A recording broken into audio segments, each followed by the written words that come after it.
Welcome to Democracy Now!, democracynow.org, The Quarantine Report. I'm Amy Goodman. President Donald Trump Thursday allowed federal guidelines on social distancing aimed at slowing the spread of coronavirus to expire, as at least 31 states are set to reopen at least some non-essential businesses over the next few days. This comes as the worldwide death toll from the coronavirus pandemic has topped 233,000. The official U.S. death toll has passed 63,000, though that figure does not include most people who died of COVID-19 outside of hospitals or who died of the disease but were not tested. Scientists say data on excess deaths in the United States over the past several weeks suggests tens of thousands more have died than the official tally. At the White House Thursday, President Trump sought to downplay the U.S. toll, which is the highest in the world. Our death totals, our numbers per million people, are really very, very strong. We're very proud of the job we've done. Trump contradicted his administration's top intelligence officials, saying he's seen strong evidence that the novel coronavirus emerged from a laboratory in Wuhan, China. Trump presented no evidence. And what gives you a high degree of confidence that this originated from the Wuhan Institute of Virology? I can't tell you that. I'm not allowed to tell you that. New York Times reported top administration officials have pushed intelligence agencies to link the novel coronavirus to Chinese labs. The Office of Director of National Intelligence issued a rare public statement Thursday. It read, "The intelligence community also concurs with the wide scientific consensus that the COVID-19 virus was not man-made or genetically modified," unquote. On Thursday, Trump also accused China of backing Joe Biden in November's election and threatened to impose new tariffs on Chinese goods. The Washington Post reports some administration officials have discussed canceling some of the massive U.S. debt held by China. Meanwhile, President Trump once again blamed the Obama administration for a slow rollout of coronavirus tests, even though the virus only emerged late last year. Trump was questioned by CNN's Jim Acosta. You say broken test. It's a new virus, so how could the test be broken? We had a broken test. Jim, we had broken tests. We had tests that were obsolete. We had tests that didn't take care of people. In Indiana, Vice President Mike Pence wore a face mask Thursday as he toured a General Motors plant that's now making ventilators. Pence's about-face came 2 days after he violated hospital policy by refusing to wear a facial covering while meeting with doctors and COVID-19 patients during a tour of the Mayo Clinic. In Maryland, Republican Governor Larry Hogan said Thursday the National Guard's protecting 500,000 coronavirus tests imported from South Korea at an undisclosed location to prevent the federal government from seizing them. Governor Hogan told the Washington Post he diverted a Korean Air passenger jet to Baltimore Washington International Airport to evade the scrutiny of the federal government. We landed it there with a large contingent of Maryland National Guard and Maryland State Police because this was an enormously valuable payload. It was like Fort Knox to us because it was going to save the lives of thousands of our citizens. At least 6 states report the Federal Emergency Management Agency, FEMA, has intercepted orders for needed medical supplies. In Texas, ProPublica reports state officials are refusing to reveal which nursing homes and long-term care facilities have COVID-19 cases, citing a state medical privacy law. At least 300 people have died in such facilities, and family members report they're unable to make informed decisions about how to best care for vulnerable loved ones. In California, Governor Gavin Newsom has ordered beaches in Orange County closed after crowds defied social distancing rules. California reported 95 more coronavirus deaths over the most recent 24-hour period.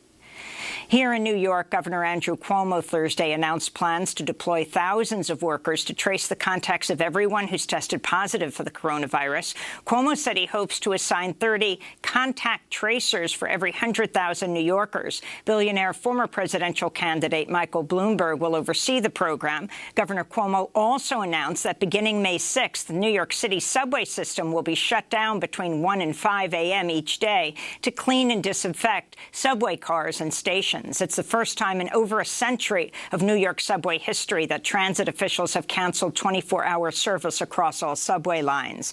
The shutdown will exacerbate a crisis for thousands of unhoused residents of New York City who've used subway cars as shelters of last resort.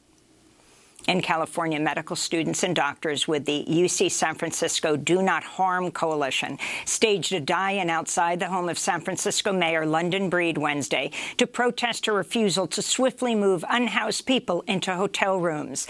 The die-in lasted 30 minutes to symbolize 30,000 vacant hotel rooms in the city that could be used to house the homeless during the pandemic. The protesters also hold a moment of silence for 3 unhoused people in San Francisco who've died of COVID-19. In Michigan, Democratic Governor Gretchen Whitmer has extended a state of emergency declaration until May 28th over the objections of Republican state lawmakers. On Thursday, hundreds of protesters defying social distancing rules, many of them armed with assault rifles and wearing tactical gear, descended on Michigan's state capital in Lansing, demanding a lifting of remain-at-home orders. The crowd packed into the Capitol rotunda tried to storm onto the floor of the legislative chamber. Lawmaker Dana Pahanke tweeted a photo of armed men looking down from the gallery. She wrote, "Directly above me, men with rifles yelling at us. Some of my colleagues who own bulletproof vests are wearing them. I have never appreciated our sergeants at arms more than today," she said. The protests came a day after Michigan State Senator Sylvia Santana introduced a bill to ban the Confederate battle flag from display on the Capitol grounds. Last Friday, Republican lawmaker Dale Zorn wore a face mask resembling a Confederate flag to the floor of the Michigan Senate. On Wednesday, State Senator Erica Geis called for Zorn to be formally censured. We cannot make progress or change by ignoring issues of race or by tolerating examples of hatred, whether overt, covert, by microaggression, or by accident. In Puerto Rico, activists in dozens of cars held a caravan for life through San Juan to demand the government provide more COVID-19 tests and sufficient resources for people to stay at home during the pandemic. Police stopped the caravan and said their sound trucks were illegal. When organizer Giovanni Roberto demanded police describe the laws they were breaking, they arrested him. He was released later in the night. His charges of obstruction of justice were dropped. We'll have more on the coronavirus crisis in Puerto Rico later in the broadcast. The Economic Policy Institute reports a staggering 12.7 million U.S. workers have lost their employer-based health insurance since the start of the pandemic. The finding came as the for-profit healthcare firm Cigna reported better than anticipated profits during the first quarter and said it's expecting to meet its profit estimates for 2020. Today, as rent comes due and tens of millions of U.S. workers have been left unemployed by the pandemic, people across the United States are joining a general strike on May Day, the same day President Donald Trump says much of the country will reopen for business. Among those walking off the job or calling in sick to demand workplace protections are employees of Amazon and its subsidiary Whole Foods. In Washington, D.C., protesters painted a mural Wednesday with the words "Protect Amazon Workers" on the street outside a mansion owned by Amazon CEO Jeff Bezos, the world's richest person. Amazon reports revenues surged 26% in the first 3 months of the year to more than $75 billion as millions of homebound Americans under quarantine placed orders online with retail stores closed. Today, Amazon's ending unlimited unpaid time off for its workers who will have to choose between returning to the job or getting fired and possibly becoming ineligible for unemployment benefits.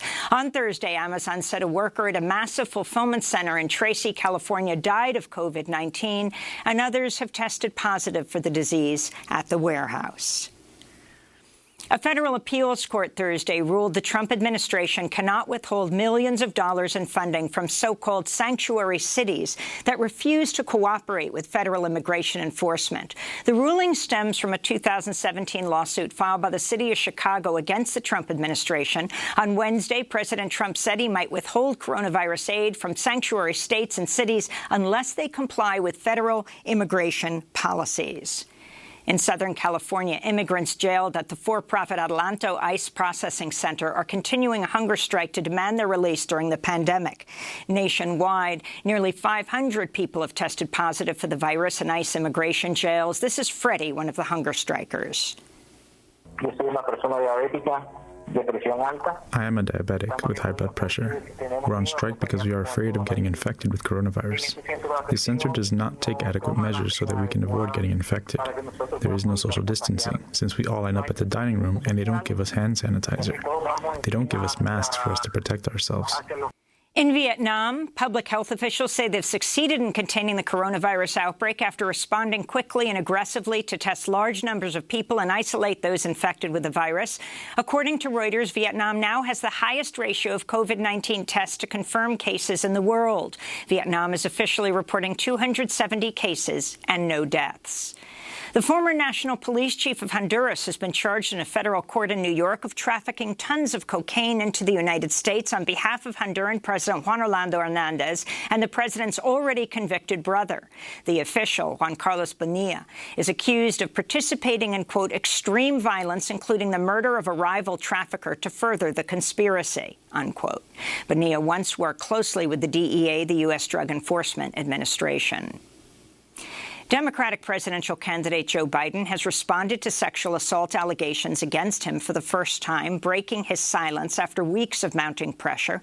It's the first time the Democratic presidential nominee has spoken publicly about Tara Reade, a former staffer of Joe Biden who says he sexually assaulted her in 1993.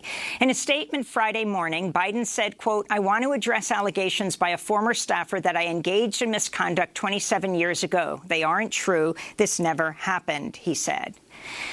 As we go to air, Biden is being interviewed on MSNBC, where he's expected to directly address the allegations. Tara Reade first came forward with her allegations in March, saying Biden pushed her up against a wall and digitally penetrated her. Later in the broadcast, we'll speak with reporter Rich McHugh, whose new investigation was the first to confirm Tara Reade's accounts that two people who knew her in the 90s and in a Democracy Now! TV radio broadcast exclusive will speak to one of those women, Linda Lacasse, Reade's former neighbor. The International Energy Agency is predicting global greenhouse gas emissions will drop a record 8% this year as air travel, vehicular traffic, and oil use has plummeted across much of the globe due to the coronavirus pandemic. But the IEA warns emissions may soar again unless governments invest now in clean energy. This comes as a new study by NASA finds that 5,000 gigatons of ice have melted in Greenland and Antarctica over the last 16 years, producing enough water to fill Lake Michigan. The famous Mexican protest singer Oscar Chavez has died at the age of 85 after being hospitalized with coronavirus symptoms. And the pioneering Nigerian drummer Tony Allen has died at the age of 79. He helped invent the music genre of Afrobeat while working with Fela Kuti's band, Africa 70. Brian Eno once said Allen was, quote, perhaps the greatest drummer who ever lived. And those are some of the headlines. This is Democracy Now!, democracynow.org, the Quarantine Report. When we return from break, we'll talk about May Day and the number of people who are protesting all over the United States. And then we'll go to our broadcast television radio exclusive, an interview with the accuser of Joe Biden's neighbor, whom, she said, Tara Reade told what happened in the mid-1990s. This is Democracy Now! Stay with us.